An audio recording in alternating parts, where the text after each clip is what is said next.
Now, News Watch 16 Sports. Good evening, I'm Callum Borchers. We're at T-minus 40 hours to the 49th Cortica Jug game. The bleachers are up, the porta potties are out, and so are the public service announcements.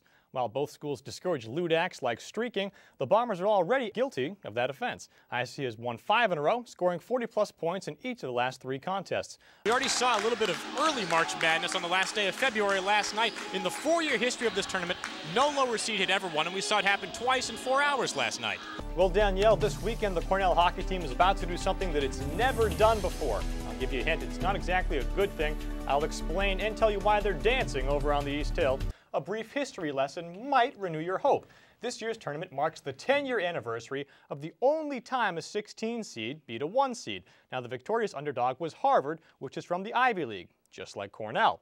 They toppled juggernaut Stanford, which had lost 2 starters to knee injuries, just like UConn. And if those parallels don't rev your big red engine, how about the fact that Cornell also has a chance to upset Stanford again on the men's side? Jenna Trinacki reports on the East Hill's big dance partners. And for more on Ithaca's overtime heartbreaker, we turn to the voice of the Bombers. Evan Heidenrich is live in the newsroom. Evan, the Bombers got burned by Steph Sayre on 3 separate occasions last year, and they went out of their way to avoid him yesterday, even squib kicking every first-half kickoff. You have to respect what Sayre can do, but was IC overly conservative from the start? Well, I think as compared to what the Cortland play calling was, I think the Bombers were a bit conservative.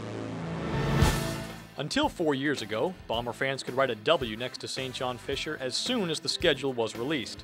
6 straight wins by an average of 4 touchdowns gave them every reason to be confident.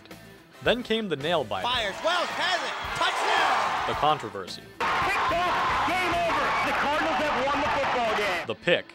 He catches that. He's gone. It's a touchdown.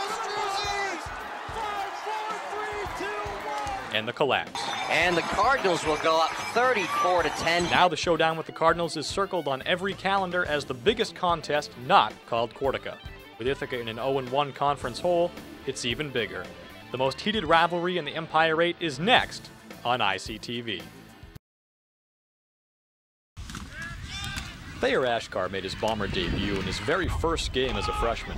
He was 3rd on the depth chart and appeared to be Ithaca's quarterback of the future. But when Josh Felicetti graduated in 2006, it was sophomore Dan Javon who won the starting job.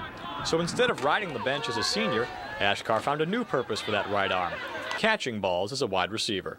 Oh, it's not easy at all, I'm not gonna lie. I mean, I miss quarterback more than anything, but you know, you gotta make choices. You gotta adjust. But like, my main concern is just to make the team better. I mean, just me playing punter or wide receiver, it doesn't matter to me as long as the team's getting better.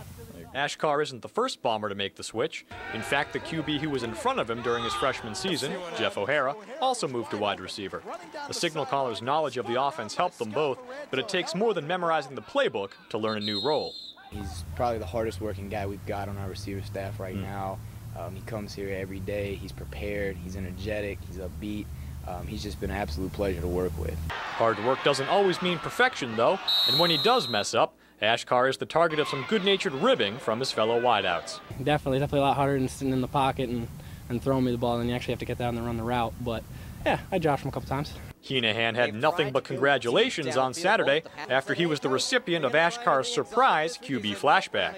I line up in the bunch. DJ tossed it to, usually it was Alex, but Jamie was in at the time. That's why kind of a little confusion. Pitch it to Jamie, then Jamie would pitch it to me, and Patrick was supposed to just leak out and be by himself. So I just rolled out, and it was either me going out of bounds, losing 4 yards, or throwing it to Heenahan one-on-one, and I'll take that against any defender. Thayer Ashkar's 43-yard completion to Patrick Heenahan may not have sparked a comeback against St. John Fisher, but it made a statement about the Bombers.